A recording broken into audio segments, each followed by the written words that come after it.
I said there's a lot of turquoise on it. Take a look at that. There is a lot of turquoise on it. These are all round stones still. I thought maybe I would grind them flat, but I wanted it to be shiny. And you might accidentally hit some of this other stuff, and you don't get shiny anymore. You get one chance at shiny. This is a work in progress, I think. I think it's finished, but it could be, size may be a issue. When I was in my epoxy phase, when I was putting epoxy on everything, including the dog, I even thought epoxy was a great finish, and I still do, but now I charge extra for this finish because so much work involved. You know, I have a wax that I make, and I knock the epoxy down with, actually I knock it down with 220. When I say knock it down, that means take the shine off. And when you do that, you know, you're just working with a coat that is whatever you painted on there. And so it's real easy with 220 to go through and make a fisheye. A fisheye is where you've gone through the current coat you're sanding and you've gone into the next coat. It's okay to make a fisheye, but that just means you're not done with finishing. You have to put another coat on. So don't put your wax on until last. Make sure you don't have any fisheyes. The wax won't really cover that up. I like to use tung oil varnish after epoxy. They say it's not really supposed to be done, but I do it. It sticks, and I don't wax the epoxy anymore. I just tung oil it.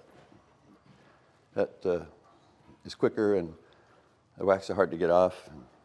If you want to repair the table, wax is even harder to deal with because it just fills up your sandpaper. You can go through 50 pads trying to get enough wax off to clean up one little spot.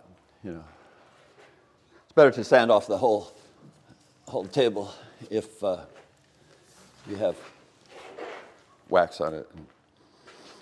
Unless wax is your preferred finish, you know. Wax is a good finish, but I just don't do it anymore. It's too labor intensive. I'm getting old. It's a spec piece. I saw this piece of wood out in the yard, and I started stuffing turquoise in it because I had a lot of turquoise. On the other side, it's not knocked down. It's shiny, and it has these rocks all in the cracks. There's a ton of cracks on the bottom, and it's just as beautiful as that on the bottom. You know, it could make a bench. It is kind of a nice bench. It's not wiggly or anything. It's three-legged, so it conforms just about any surface. 4 legs got to be level. 3 legs, they'll dance. You know, they'll go wherever you put them. If you like the videos, please subscribe. It helps me do more videos and bring more content to more users. Thank you. That resin finish takes about a week to do the resin finish because you sand how you want. You know, I go to 220 usually, and then pop a surfboard. You put on your first coat, and then you torch it. You know, right after you put your first coat of 24-hour resin on.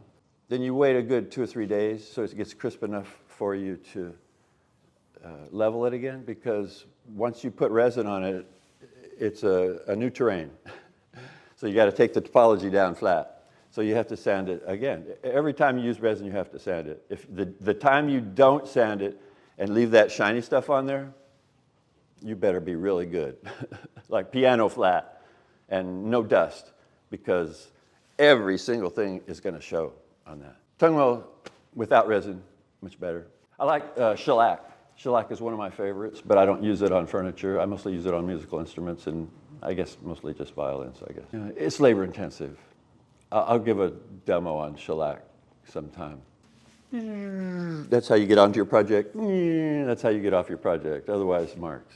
You know, so you make a special little dauber applicator. I use French polish cloth. It looks like cheesecloth. Make a ball of it, size that you want to press with. I like one about this big, and then you get about 4 layers, and you put it in the center. You pull all those together, and it makes a good little applicator. You dip it in a little, maybe a drop of water and a drop of mineral oil. That makes it a little slipperier. And then you put a couple drops of shellac on it, and they call loading the pad. You load the pad until you get the amount of shellac on it that you want, and then you commit. Down, hit the instrument, and you keep doing that until you get the color you want, until you get the, well, not really the color, but each layer is going to change the color because shellac is not clear. Shellac is kind of amber, and you can get dark shellac. So you mix up your bottles of shellac from flakes, and you go 1 gallon per 1 pound of flakes, 1 gallon of denatured alcohol. And if you make a 1 pound cut, that's what that is. A 2 pound cut would be 2 pounds of flakes in alcohol. 3 pound cut is 3 pounds of flakes in a gallon of alcohol. That alcohol will accept a lot of shellac. I had squirt bottles and I had them labeled what I had, what was in them, and I oftentimes used a three cut because it goes on thicker, it goes on faster, and it builds up quicker. But the 1 pound cut's really good for the repairs and for first coat.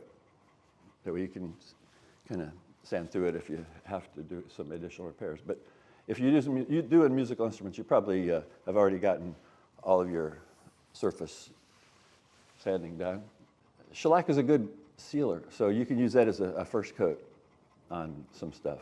And you don't have to do all that if you're just going to seal something like I don't know, maybe a chest or something that you're going to paint or something.